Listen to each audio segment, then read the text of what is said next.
Hey guys, this is Jessica Gutierrez with Clean With Me podcast. This is a podcast where I walk you through cleaning your house step by step.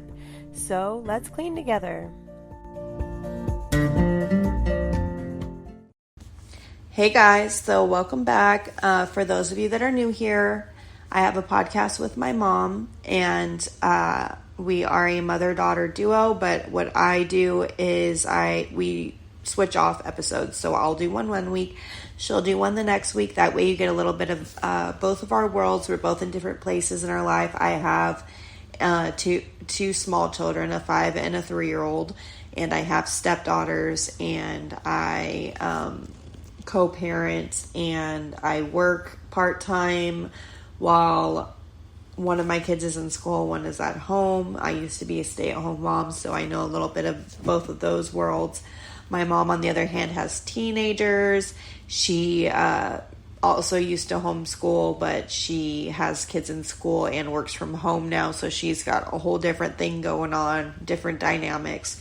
So it helps you guys get a little bit of both. Some of you relate more to her, some of you relate more to me, and I hope that you get something out of all of our episodes. We do have a lot of similarities because obviously she's my mom, so she's the one that raised me, so we have a lot of similar cleaning styles, but also I've grown. I have a completely different lifestyle. I live in a completely different state, so I have a lot of differences as well. And I think that's what makes our podcast so unique, and hopefully you guys can get a lot out of it. So I want to go ahead and get started with today's podcast. And the main thing I wanted to focus on today is actually getting started. So one of the things that I struggle the most with is actually getting motivated enough to start cleaning. I can sit and stress all day on what I need to clean. I'll think about how dirty my car is and how I really need to clean it one of these days. And then I will feel shame about it. You know, I'll get into my car, I'll drop my daughter off at school, and I'll be thinking about, they're probably looking at how dirty my car is, and I'll stress about it. And instead of actually just cleaning my car, which would probably take me like 30 minutes, I can't seem to find the motivation to do it. And it's like that with a few different things in my life. And I know I'm not the only one that struggles with this.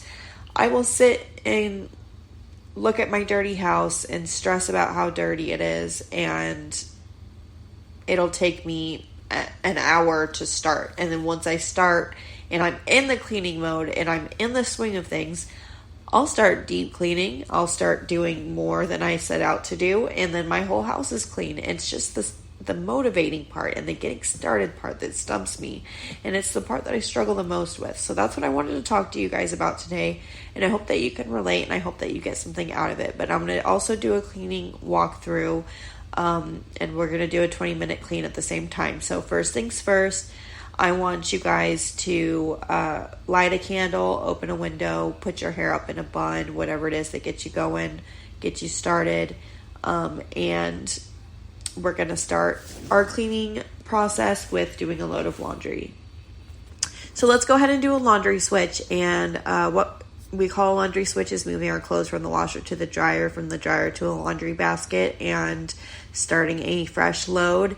If you're just not feeling it today and you're not really wanting to fold a whole lot of laundry, at least do one load, even if it's just rags or towels or something easy to fold. If you don't feel like spending all day folding. I just folded a mountain of clothes because I did a whole lot of laundry. I actually took the day off today. I was supposed to go into work, but I took the day off and I just spent it on laundry because I was super behind. And when you have small children, it is super easy to get behind on laundry. And what I try to do, just be doing your laundry switch while I'm talking. But what I try to do lately is, if I do not immediately fold the clothes when they come out of the dryer, which I definitely strive to do, because if I don't do that, then it's like you either fold your laundry right when it comes out or in 10 years. And I think that's most people. But my new trick is I'll put it on my bed or somewhere that I have to, or like my kid's bed or somewhere that I have to use very recent, like in the next few minutes or hours, or before I go to sleep. So it'll be there. If I put a load of laundry on my bed, obviously I will need to fold it before I go to bed, or it'll just be on my bed. And yes, I can move it to the side and sleep with those clothes, but obviously I'm probably not going to do that. So that's my new method, is I will put the load of laundry, if I don't immediately fold it, on my bed or something. That way I will see it right before I go to sleep or something, or I put my kids down for a nap and I'll be reminded of it, and then I'll have to fold it really quickly and put that away. And maybe you're not bad about folding laundry. That's actually one of the things that I enjoy doing, is laundry. A lot of people, that's the one thing they hate. For me, it is dishes. But I see a lot on our social medias of people saying that laundry is the one thing they dread. I know my mom doesn't really like laundry and folding very much. She likes to delegate that more to the teenagers. But what she's got going on right now, her kids are older now at this point, so they pretty much do all of their own laundry and fold their own clothes. But when we were little, that was one of the chores that she delegated. And so I have my 5-year-olds help me, my 5-year-old help me fold towels. My 3-year-old's not so much into cleaning yet. My 5-year-old is very type A, firstborn personality. She's a mother hen, she wants to be like mommy and wants to clean and stuff. So I do delegate in that way. Obviously I have to refold some of the things she folds, but she really likes to help me clean. But okay, moving on, we're probably done with the laundry switch. So let's go ahead and start with the dishes. And I'm going to talk a little bit about what I do to motivate myself to start cleaning, because it's something that I've been struggling with lately.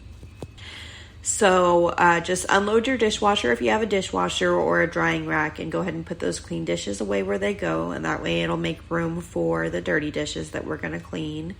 And if you have anything that needs to start soaking, any crazy pans with something that's burnt on, we can start that soaking right now.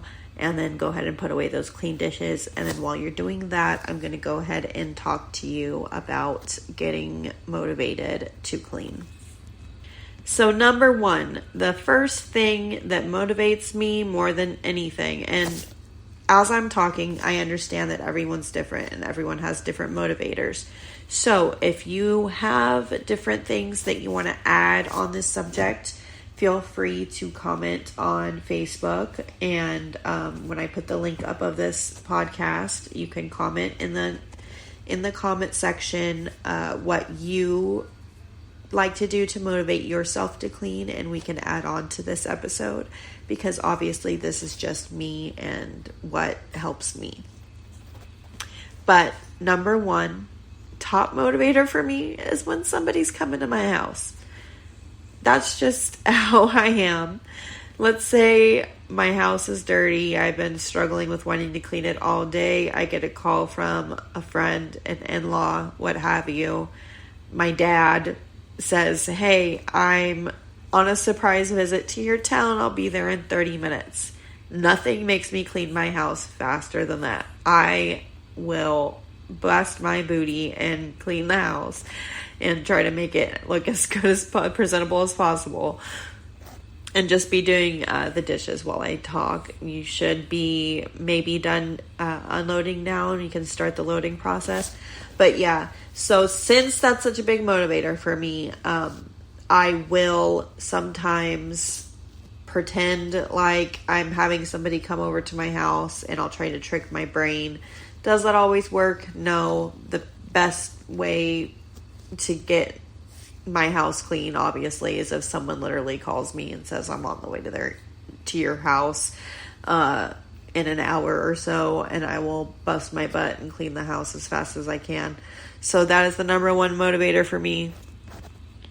Now, go ahead and start thoroughly pre-rinsing your dishes and loading your dishwasher. And if you hand wash your dishes, I didn't have a dishwasher for years, then go ahead and start doing your utensils and cups at this time.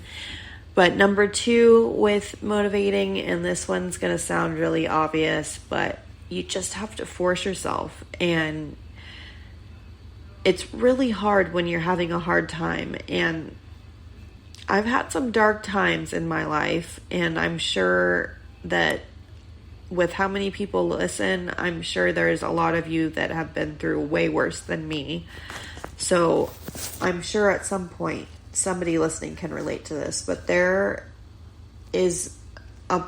been many points in my life, even small things, depression, anxiety, what have you, where there's been times where I physically feel like I cannot clean. Like I have to force myself. And that is number 2, is I just will force myself to get up, and I will shower and get ready. That's why before I start my podcast, I always say, like, get ready in some capacity, whether it's throwing your hair up in a bun or lighting a candle or something. I just get ready in some capacity, and I just start with something like picking up the trash. And I just set out to do the one thing. Like I will, if I'm in a spot like that where I'm so discouraged, depressed, what have you, that I just don't feel like lifting a finger, and I just can't, and my house is just piling up, and it's getting worse and worse and worse, I will just set out to do one small thing. Like I'll be like, I'm going to throw away all of the trash in the house. That's all I'm going to do. And it's almost like you're tricking yourself. Like with pretending someone's coming to your house. I just say, I'm going to pick up the trash. And then that gets me going and gets me off of my feet. Then once I pick up the trash, I find myself okay, well, now that I've already picked up the trash, I'm just going to go ahead and start wiping stuff down. And then I'll start wiping stuff down. And then I'll be like, well, maybe I guess since I'm already up, I'll start doing the dishes, what have you. And then I end up actually cleaning. And when I'm in a mode like that, I just focus on throwing away trash, taking the trash out, because that's something that'll smell, and doing the dishes. And so the first thing I will do, I will set out to pick up all the trash, and then, like I said, that'll get me going. And then once that's done, I'll try to wipe down, and then I'll try to get the dishes at least rinsed off. And then once you are already up and doing things, then you're more likely to finish the job and finish cleaning.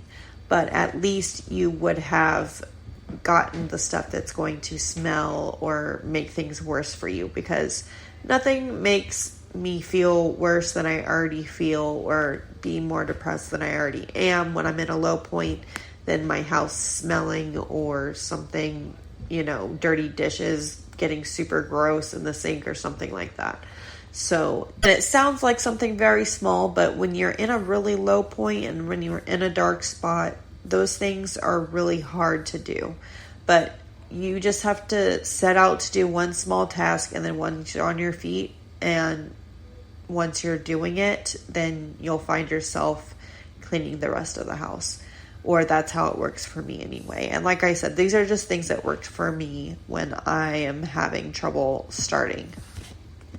So when you're done with the dishes, or loading your dishwasher, or doing your hand washing, and no judgment if you have a really, really bad dish day and you have a lot of stuff to do, or if all you get done today is the dishes. We've all been there. We've all been in a place where our dishes have just piled up, and our main goal is to finish the dishes. So, but if you are finished with the dishes, let's go ahead and move on to the rest of the kitchen. So if there's anything miscellaneous that goes in other rooms, you can go ahead and put that away now. Or if there's anything just out of place, maybe large appliances or something like that that doesn't need to be on the countertop, just basically clear up as much counter space as possible. And we're putting things where they go, because whether you're in a good cleaning spot or a bad time in your life, either way, when you're in a rush to get out the door, or whatever the reason is for hurrying and doing a quick spruce up of the house, definitely want to put stuff where it goes, because it's kind of like playing a trick on yourself if you shove things somewhere. It's just going to make you have a hard life in the long run. And still haven't learned this lesson. Still do it. But trying not to. Trying very hard not to. So we want to try to put things where they go. And I've gotten better about it. But I have times where I backslide. Many a time have I backslidden. I was, like I said, I was super good about laundry, and lately not so much. So we all have our good points and our bad points, our good times and our bad times where we're better at doing certain things. And I know there was a little change in the sound. My daughter woke up, and also one of my earpieces just quit working, but we're going to keep rolling with it. And I'm holding her. She's asleep, but sorry if you hear her breathing in the background. But moving on, things happen. This is life. This is, we try to be as real as possible on the podcast and as transparent as possible. So just be throwing away trash, putting things away on the countertop that shouldn't be there. A lot of people use our countertop spaces as hot spots, meaning that there's a collection of stuff, like you come home from work, throw your wallet, keys, miscellaneous change, what have you, on the countertop. Mine, I tend to do that on top of my refrigerator so kids can't get things. And then I get a big accumulation of junk on top of my refrigerator that looks like a huge eyesore. So if you have a hot spot somewhere on your countertops, just try to quickly get that out of the way. And while you guys are clearing your countertops and getting ready for a thorough wipe down of your countertops and your cabinets, and also we're going to change our trash. If your trash is ready for a new change in lining, if it's full to the brim, we want to go ahead and take that out as well. Once we're done with the trash process in the kitchen, we'll change out the bag there. And now the next motivator, this one is just for specific to people with kids. So if you don't have kids, just ignore this one. But I really try to, whenever I'm in a point where I just don't feel like lifting a finger, I do it mainly for them. And that sounds corny and oversaid or whatever, but I really do, because I wouldn't want my kids living in squalor. So that's what makes me get up every day and clean the house sometimes. And sometimes that's your only motivator. Or I do it just for myself, because it really affects your mood when you wake up to a dirty house. So if you don't have kids, I just try to do it for me a lot of times as well. It's me and the kids, really, because it really affects everybody's mood. Nobody likes waking up to a dirty house.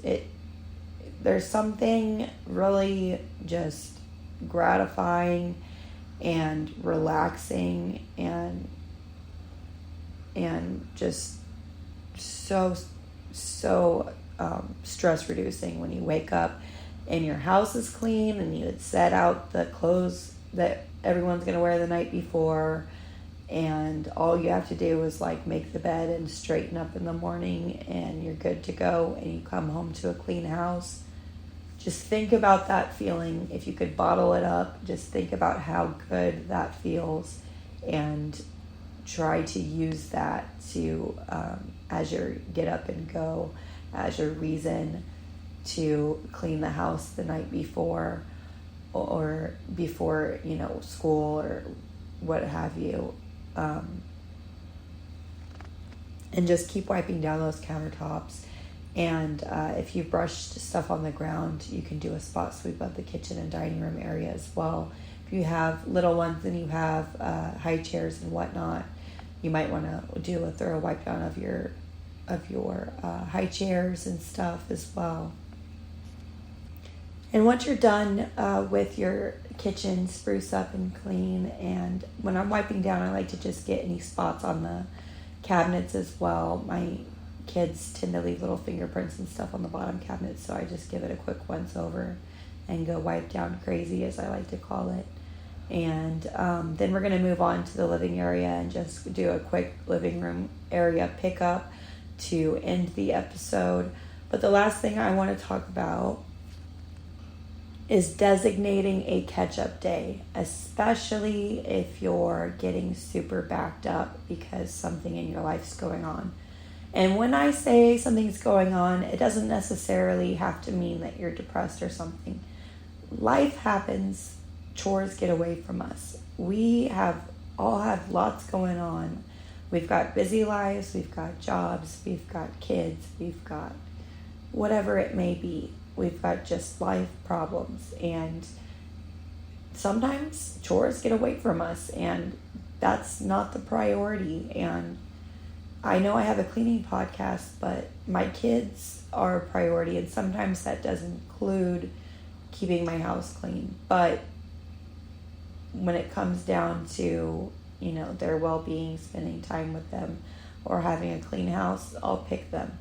So it doesn't necessarily, it doesn't at all mean that you are a bad person in any way if you are behind on your housework. If you could see my house right now, you'd be like, why does this person have a cleaning show? Because everything's kind of everywhere right now, because I had a makeup day. Yesterday was my makeup day. I got the day off and I spent all day doing laundry. So I've got kind of piles of laundry spread out everywhere because I got super backed up on it. And I did I'm not kidding, probably 10 loads of laundry. That's a lot of loads. And so I'm catching up on folding and putting them away right now as I'm doing the episode. And usually my catch-up day is Sunday, but I did laundry on Sunday and it wasn't near enough to catch me up. So I had to add a makeup day, which was yesterday, where I had to do a lot of extra cleaning. And, that's okay. I guess what I'm trying to say is your priority doesn't always have to be making sure that the house is immaculate. We've all had times where that wasn't the priority. But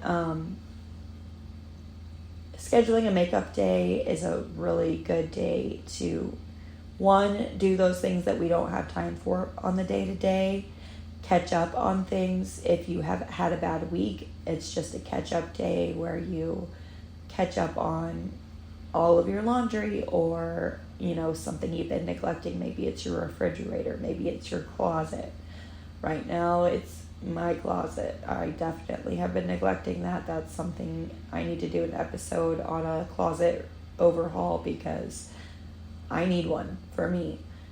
So whatever it may be, whatever day is your cleaning day, your day that you're at home not doing much and you have time, have a designated cleaning day to do all of those extra things. And as you think of them throughout the week, jot them down, whether it be on your phone or a piece of paper. And like I said, I'm more of a paper person. My mom likes making notes on her phone. Everyone's different. But the important thing is that, we are jotting down our thoughts in some way, and we're getting to those things that we're getting behind on. Well, I misspoke. The important thing is that your mental health and your sanity is intact. So those of you with 15 kids under 5, or or maybe you just have one kid that's a handful, or maybe you have no kids and your life is just throwing things at you right now, I completely understand. I hear you, and it's okay to be behind, and we have to prioritize ourselves first and foremost. But sometimes getting the house clean is part of prioritizing ourselves, especially when it comes to the 3 things that I mentioned before that get really gross really fast. But while I was talking, hopefully you picked up your living area. I know I wasn't super clear about that. I kind of went off on a tangent, but just do a quick pickup of your living area, get it straightened up, and fix your pillows, wipe down surfaces, clear surfaces, throw toys in a toy box, do either a sweep or a vacuum when I get off of here. If you have time, if you're headed out the door, completely understand, but make sure you hit that at some point if you can. But I hope you learned something today. I hope the message I was trying to get across came across. I wanted to verbalize what my mind and my process is when I'm struggling to keep my house clean and stuff. And hopefully some of that came across. I know I've been talking a lot about that lately in my podcast, and it's because I've really been struggling with keeping my house clean, and that's okay because we all have those times in our life. Don't forget about the laundry. Go ahead and do a laundry switch when I'm finished up here, and do a floor clean, and just get any hot spots or anything that you might have missed. Fix your pictures, wipe down your mirrors, maybe do a little spruce up of your bathroom if you have time. But this is just a 20-minute pep talk / getting you out the door clean. So this is where I'm going to end it. I appreciate your guys' time, you guys listening to me. I hope that you guys have great days, and happy cleaning.